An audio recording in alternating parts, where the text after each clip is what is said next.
South Africa is currently facing significant challenges, and if you reside here, you likely understand the issues at hand. The high unemployment rate, frequent power outages, rising crime, and pervasive fear are making daily life increasingly difficult, with hope feeling like a rare commodity. This situation isn't due to war or natural disasters, it's a gradual decline. The country is experiencing a real-time collapse, marked by unfulfilled presidential promises, leaving South Africa stagnant and deteriorating. After years of living in various African countries and traveling globally, I am compelled to address a pressing question. What is happening to South Africa? If we don't confront this issue now, we risk waking up to a country that has either vanished or become a mere shadow of its former self, plagued by broken leadership promises. To grasp how South Africa reached this point, we must examine the unkept promises that have contributed to its current state.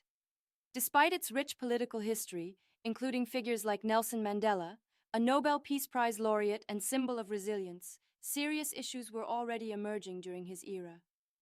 The increasing demand for electricity was evident, yet no substantial efforts were made to enhance supply. The warning signs were overlooked, leading to years of power shortages. Leaders delivered speeches, engaged in handshakes, and celebrated supposed progress. But behind the scenes, corruption and empty promises persisted. Today, millions are left in darkness, not just from load shedding, but from a system that has failed to provide basic necessities like water, electricity, safety, and hope. Promises may have made headlines, but headlines alone do not keep the lights on. This is how South Africa began to falter, not through a sudden collapse, but through a gradual erosion of trust. One of the most striking aspects of life in South Africa is load shedding. Regardless of your location, be it a city, suburb, township, or affluent area, electricity outages are a daily occurrence. The power is cut for 2 hours each day, and this has become so routine that people now plan their lives around it, including weddings, surgeries, and meals, all dependent on uncertain power availability. This situation is not occurring in some remote part of the world. It is happening in South Africa, one of the continent's largest economies. A nation that draws millions of tourists, immigrants, and investors, yet struggles to maintain a consistent power supply for more than 3 days. Having lived in South Africa, I experienced the frustration, confusion, and embarrassment firsthand. You charge your phone, keep a flashlight handy, and hope the power doesn't go out while you're in an elevator or on a Zoom call. At the heart of this turmoil is Eskom, a state-run monopoly that has become emblematic of the systemic issues plaguing the country. Once regarded as a top-tier utility, it now serves as a warning about corruption and mismanagement. In 2019 alone, billions were siphoned off through questionable contracts and inflated tenders.